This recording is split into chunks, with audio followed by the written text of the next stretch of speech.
नाज़रीन ग्रामी, अगर हम गूगल मैप पर नजर डालें तो हमारी इस दुनिया में छोटी सी झील है जो बाज़ाहिर तो एक नीला धब्बा लगती है, मगर इस छोटे से नीले धब्बे में कयामत की सबसे बड़ी निशानी छुपी हुई है।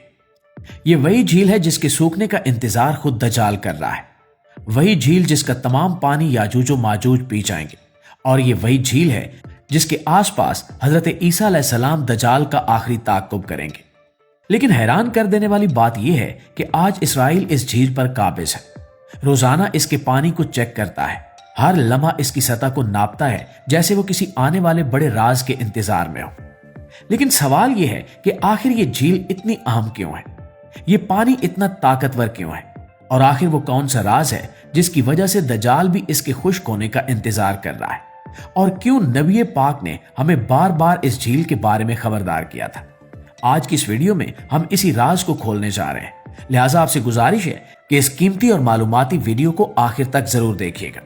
नाज़रीन ग्रामी, दुनिया इस झील को सी ऑफ गलीली के नाम से जानती है, जबकि अरबी में इसे बुहरे तिब्रिया कहा जाता है, जो इसराइल के शुमाली हिस्से में वाक़ है। इसकी लंबाई तकरीबन 21 किलोमीटर और चौड़ाई 13 किलोमीटर है। यह झील सतह समंदर से तकरीबन 210 मीटर नीचे है, जो इसे दुनिया की सबसे निचली सतह पर वाक़े मीठे पानी की झील बनाती है। तारीखी तौर पर यह झील तीनों इब्राहिमी मज़ाहिब यहूदियत, ईसाईयत और इस्लाम के लिए मुकद्दस है। यहूदियों के मुताबिक जब वो अर्ज़ मुकद्दस में आए तो इस झील के आसपास की जिंदगी इनके दो कबाइल नफ्ताली और ज़बूलून को मिली। इनकी मुकद्दस किताबों में इसे बरकत वाली जगह करार दिया गया है, और यहूदी इसे कनरिएट कहते हैं जो इब्रानी जुबान में है। ईसाइयों के लिए यह झील और भी आम है, क्योंकि बाइबल के मुताबिक हजरत ईसा अलैहिस्सलाम ने यहां कई मौजज़े दिखाए। मिसाल के तौर पर वो इस झील के पानी पर चलकर अपने हवारियों तक पहुंचे, तूफान को थमा दिया और एक बार मछलियों का मौजज़ा दिखाया, जहां शागिर्दों ने बहुत सी मछलियां पकड़ी।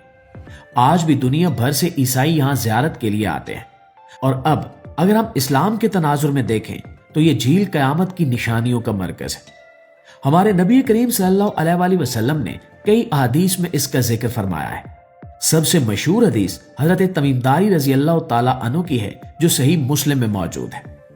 उस हदीस में बयान किया गया कि हजरत तमीमदारी एक सफर के दौरान एक जजीरे पर पहुंचे, जहां दज्जाल जंजीरों में जकड़ा हुआ था। दज्जाल ने उनसे पहला सवाल यह पूछा कि क्या बुहरे तिब्रिया का पानी खुश्क हो गया है। हजरत तमीम ने कहा कि अभी नहीं। दज्जाल ने कहा कि जब यह झील खुश्क होगी तो वो निकलेगा और फितना फैलाएगा। यह हदीस बताती है कि बुहरे तिब्रिया का खुश्क होना दज्जाल के खरूज की एक बड़ी निशानी है। एक और आम हदीस में आया है कि हजरत ईसा अलैहिस्सलाम दमिश्क के मशरिक में सफेद मीनार पर नाजिल होंगे। वो दज्जाल को तलाश करते हुए बुहरे तिब्रिया के करीब पहुंचेंगे और वहीं दज्जाल को कत्ल करेंगे। इस तरह बुहरे तिब्रिया का इलाका हजरत ईसा अलैहिस्सलाम और दज्जाल की आखिरी जंग का मैदान बनेगा। नाज़रीन ग्रामी, एक और हदीस में आया है कि हजरत ईसा अलैहिस्सलाम दमिश्क के मशरिक में सफेद मीनार पर नाजिल होंगे। वो दज्जाल को तलाश करते हुए बुहरे तिब्रिया के करीब पहुंचेंगे और वहीं दज्जाल को कत्ल करेंगे। इस तरह बुहरे तिब्रिया का इलाका हजरत ईसा अलैहिस्सलाम और दज्जाल की आखिरी जंग का मैदान बनेगा। और दोस्तों, ये अहादीस 1500 साल पहले की हैं, लेकिन आज इस झील की हालत देखें तो बिल्कुल वैसा ही हो रहा है। 2025 में बुहरे तिब्रिया के पानी की सतह खतरनाक हद तक कम हो चुकी है। इसराइल ने इस पानी पर दर्जनों रिसर्च सेंटर कायम कर रखे हैं। इनके साइंसदान रोजाना इस झील की सतह को चेक करते हैं। इनके पास जदीद सैटेलाइट और सेंसर्स हैं जो पानी के बुखारात, दर्जा हरारत और बारिश की मिकदार तक को नापते हैं। बज़ाहिर ये सब साइंसी तहकीक है, लेकिन अंदरूनी तौर पर एक रूहानी और खुफिया मकसद है। इसराइली एजेंसियों का मानना है कि जैसे ये झील मुकम्मल तौर पर खुश्क होगी, एक आलमी तब्दीली रूनुमा होगी। वो उसी लम्हे के मुंतजिर है जिसका जिक्र खुद नबी आखिरुज़्ज़मा हजरत मोहम्मद सल्लल्लाहु अलैहि वसल्लम ने फरमाया था। और अब सवाल ये पैदा होता है कि क्या वो लम्हा करीब आ रहा है। तो दोस्तों, जमीन के नीचे मौजूद चश्मे कमजोर पड़ चुके हैं। उर्दन से आने वाले दरिया यारमूक का बहाव आधा रह गया है। झील में पानी डालने वाले छोटे दरिया बंद कर दिए गए हैं ताकि इसराइल इसे मुकम्मल तौर पर अपने काबू में रख सके। इसलिए इसराइली हुकूमत ने इसे एक मिलिट्री जोन में बदल रखा है। वहां आम शख्स को दाखिला नहीं दिया जाता। हर हफ्ते वहां से पानी के सैंपल लेकर तेल अबीब की लेबॉर्ट्रीज में टेस्ट किए जाते हैं। कुछ रिपोर्ट्स के मुताबिक वहां एक खुफिया बंकर भी बनाया गया है जिसमें जदीद मशीनें, रेडार और डीप वाटर मॉनिटर्स लगे हैं ताकि वो लम्हा न छूटे जब पानी की सतह आखिरी दर्जे पर पहुंचे। और प्यारे दोस्तों, जरा सोचिए कि अगर एक झील का सूखना एक मजहबी वाक़े से जुड़ा ना होता तो क्या इसराइल इसे इतनी संजीदगी से लेता? हरगिज़ नहीं। हकीकत यही है कि वो दजाल के खरूज के लम्हे की निगरानी कर रहे हैं। वो जानते हैं कि जैसे ही झील का पानी खत्म होगा, दुनिया में एक ऐसा फितना उठेगा जो तमाम मज़ाहिब के ईमान को आजमा डालेगा। कुरान हमें बार बार याद दिलाता है कि जमीन की हर चीज एक निशानी है। आज बहरे तिब्रिया का सुकड़ता हुआ वजूद सिर्फ एक जुग्राफियाई तब्दीली नहीं है बल्कि अल्लाह की निशानदेही है। जिस तरह नबी करीम सल्लल्लाहु अलैहि वसल्लम ने फरमाया था कि कयामत उस वक्त तक कायम नहीं होगी जब तक नहर तिब्रिया खुश्क ना हो जाए, और अब वही वक्त करीब आता जा रहा है। लेकिन अफसोस की बात यह है कि उम्मत मुस्लिमा आज भी इस निशानी को एक आम झील समझती है। कोई गौर नहीं करता कि इस झील के नीचे क्या राज छुपा है। कोई नहीं देखता कि इसराइल ने इसे इतनी सख्त सिक्योरिटी में क्यों ले रखा है। क्या आप जानते हैं कि पिछले चंद वर्षों में इसराइल ने बहरे तिब्रिया से पानी निकालकर एक मसनूई रिवर नेटवर्क बनाया है ताकि झील को कुदरती तौर पर खुश्क होने के बहाने कमजोर किया जा सके।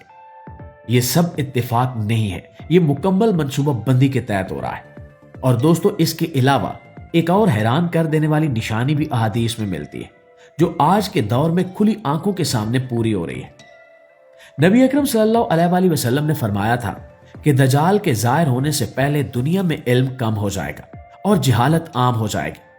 उस्ताद तो मौजूद होंगे, किताबें भी होंगी, इल्म के दरवाजे भी खुले होंगे, लेकिन लोग हक की बात को सुनकर भी समझेंगे नहीं, मानेंगे नहीं और उस पर अमल नहीं करेंगे। यानी इल्म होगा मगर फायदा नहीं देगा। और दोस्तों, अगर आप आज के मुआशरे को देखें तो यही हो रहा है। सोशल मीडिया, इंटरनेट, हजारों किताबें, लाखों लेक्चर, सब कुछ मौजूद है, मगर इंसान सच को छोड़कर फितनों के पीछे भाग रहा है। लोग दीन के बुनियादी अहकाम तक भूल चुके हैं। उलमा की बातें मजाक बन गई, हक का इनकार आम हो गया है और झूठ इस तेजी से फैल रहा है कि सच पहचानना मुश्किल हो चुका है। ये वही हालत है जिसके बारे में हमारे नबी ने हमें बताया था कि कयामत से पहले इल्म उठा लिया जाएगा। और इल्म उठने का मतलब किताबों का खत्म होना नहीं है, बल्कि उलमा का दुनिया से चले जाना और हक की समझ का खत्म हो जाना है। और दोस्तों, अब फैसला आपके हाथ में है। क्या आपको भी लगता है कि वो दौर तेजी से करीब आ रहा है जिसके बारे में हमें बताया गया था? क्या वाकई ये निशानियां हमें जगाने के लिए काफी हैं? अपनी राय कमेंट में जरूर लिखिएगा, क्योंकि आपका एक जुमला शायद किसी और की आंखें खोल दे। इंशाल्लाह आपसे मुलाकात होती है अगली वीडियो में। तब तक अपना ढेर सारा ख्याल रखिए। अल्लाह निगहबान।